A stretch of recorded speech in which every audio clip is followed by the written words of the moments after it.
वित्त मंत्री निर्मला सीतारमण 23 जुलाई 2024 को मोदी 3.0 कार्यकाल का पहला बजट पेश करेंगी। केंद्रीय संसदीय कार्य मंत्री किरेन रिजिजू ने सोशल मीडिया एक्स पर एक पोस्ट के जरिए इसकी जानकारी दी है। उन्होंने कहा कि केंद्रीय बजट 2024 23 जुलाई को पेश किया जाएगा और बजट सत्र 22 जुलाई से शुरू होगा। राष्ट्रपति ने दोनों सदनों को 22 जुलाई से 12 अगस्त तक बजट पर चर्चा के लिए मंजूरी दे दी है। 23 जुलाई को लोकसभा में बजट पेश किया जाएगा और 12 अगस्त तक बजट सत्र चलेगा। देश की वित्त मंत्री निर्मला सीतारमण इस बजट को पेश करेंगी। मोदी के नए कार्यकाल के इस बजट से लोगों को बड़ी उम्मीदें हैं, खासकर मिडिल क्लास को टैक्स में छूट, महिलाओं को सशक्त बनाने के लिए योजनाएं, किसानों की आय बढ़ाने और युवाओं के लिए रोजगार के अवसर देने की घोषणा हो सकती है। विशेषज्ञों का भी मानना है कि 23 जुलाई को निर्मला सीतारमण कुछ बड़े ऐलान कर सकती है। Infrastructure, manufacturer, auto, green energy, real estate और एग्रीकल्चर सेक्टर्स के लिए बड़ा बजट जारी किया जा सकता है। वहीं रेलवे और रोड एंड ट्रांसपोर्ट के लिए भी पिछले बजट की तुलना में ज्यादा अमाउंट दिया जा सकता है। आइए जानते हैं इस बजट में आम से लेकर खास क्या होने वाला है। ऐसा कहा जा रहा है कि मंत्रालय बजट में मध्यम वर्ग को राहत देने के लिए आयकर छूट से जुड़े विकल्पों पर गंभीरता से विचार कर रहा है। बीते 5 साल में केवल न्यू टैक्स रिजीम को लागू करने का काम सरकार ने किया था, जिसमें 50,000 रुपए का स्टैंडर्ड डिडक्शन को मिलाकर 7.5 लाख रुपए तक की आय पर कोई टैक्स नहीं लगता है। वहीं पुरानी टैक्स व्यवस्था के तहत कोई बदलाव नहीं हुआ है। ऐसे में इस बार पुरानी टैक्स व्यवस्था में बदलाव की उम्मीद है। वित्त मंत्री निर्मला सीतारमण आगामी बजट में किसी भी टैक्स से पहले व्यक्तियों के लिए आय की सीमा को मौजूदा 3 लाख रुपए से बढ़ाकर 5 लाख रुपए कर सकती है। सरकार बजट 2024 में टैक्स कटौती लाकर कम आय वाले व्यक्तियों के लिए खपत को बढ़ावा देने की कोशिश कर रही है। ये छूट न्यू टैक्स रिजीम वालों पर लागू हो सकता है। इसके अलावा टैक्स स्लैब की दरों को भी कम किया जा सकता है ताकि आम लोगों को इसका लाभ पहुंचे। भारत में नई टैक्स रिजीम और पुरानी टैक्स व्यवस्था दोनों ही व्यक्तिगत करदाताओं के लिए कर यानी कि टैक्स देने के विभिन्न तरीके पेश करती है। ये दोनों टैक्स स्लैब और विभिन्न कटौतियों के आधार पर भिन्न भिन्न कराधान प्रणाली प्रदान करती है। नई टैक्स रिजीम का उद्देश्य कर प्रणाली को सरल बनाना और करदाताओं को कम टैक्स दरों पर टैक्स देने का विकल्प प्रदान करना है, जिसमें कटौतियों और छूट का लाभ नहीं मिलता। नई टैक्स रिजीम को लागू करने का मुख्य उद्देश्य कर प्रणाली को सरल बनाना और कम टैक्स दरों के माध्यम से करदाताओं को राहत पहुंचाना है।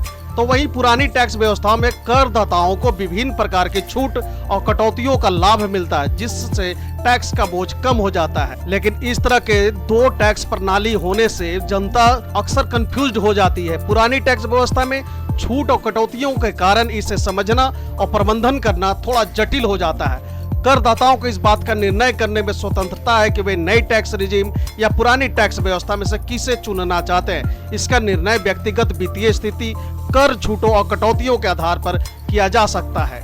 नई और पुरानी दोनों ही टैक्स व्यवस्थाएं करदाताओं को अलग अलग विकल्प और सुविधाएं प्रदान करती है। करदाताओं को अपनी वित्तीय स्थिति और टैक्स लाभ को ध्यान में रखते हुए सही विकल्प का चयन करना चाहिए। इस बार बजट में सरकार किसानों को पीएम किसान योजना के तहत दी जाने वाली प्रोत्साहन राशि को भी बढ़ाने पर विचार कर रही है। सालाना 6,000 रुपए की राशि को बढ़ाकर 8,000 रुपए तक कर सकती है। अगर ऐसा होता है तो किसानों को अब साल में 3 किस्त नहीं बल्कि 4 किस्त मिलेंगी। अभी सरकार प्रधानमंत्री किसान सम्मान निधि योजना के तहत सालाना 6,000 रुपए की राशि यानी कि हर 4 महीने पर 2,000 रुपए देती है। एक्सपर्ट्स का मानना है कि पूर्ण बजट 2024 में महिलाओं की बेहतरी के लिए सब्सिडी लागू करना और महत्वपूर्ण वस्तुओं की कीमतों को कम करने के लिए टैक्स में अतिरिक्त छूट दिया जा सकता है। खासकर रसोई गैस से लेकर स्वास्थ्य सेवाओं पर सब्सिडी दिया जा सकता है। इसके अलावा महिलाओं को टैक्स छूट देने पर भी सरकार विचार कर सकती है। ये टैक्स छूट काफी अलग हो सकते हैं। ये छूट मैरिज, रोजगार की स्थिति और माता पिता की जिम्मेदारियों जैसी चीजों पर दी जा सकती है। कुछ रिपोर्ट्स का मानना है कि पिछले कुछ सालों में प्राइवेट सेक्टर में नौकरियों के अवसर बने हैं। उम्मीद है कि इस बार बजट में युवाओं के लिए सरकारी नौकरी से लेकर प्राइवेट सेक्टर जैसे infra, manufacture, IT, green energy और रेलवे में नौकरियों के अवसर बन सकते हैं। एक्सपर्ट्स का मानना है कि सरकार का फोकस ज्यादा से ज्यादा लोगों के लिए नौकरियां पैदा करना है। बता दें कि मोदी सरकार के तीसरे कार्यकाल का ये पहला पूर्णकालिक बजट है। वित्त मंत्री निर्मला सीतारमण 7वीं बार बजट पेश करेंगी। इससे पहले बतौर वित्त मंत्री वो 5 पूर्ण बजट और एक अंतरिम बजट पेश कर चुकी हैं। फाइनेंशियल ईयर 2024-25 का अंतरिम बजट 1 फरवरी 2024 को पेश किया गया था।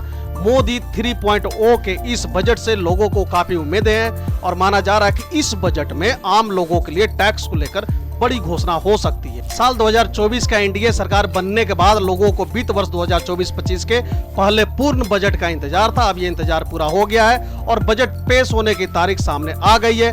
बजट 23 जुलाई को लोकसभा में पेश किया जाएगा। राष्ट्रपति द्रौपदी मुर्मू ने भारत सरकार की सिफारिश पर बजट सत्र 2024 के लिए संसद के दोनों सदनों को 22 जुलाई से 12 अगस्त तक बुलाने की प्रस्ताव को मंजूरी दे दी है। तो दोस्तों फिलहाल के लिए इस वीडियो में इतना ही। इस तरह की इंफॉर्मेटिव वीडियो देखते रहने के लिए बने रहे हमारे साथ। Thank you for watching.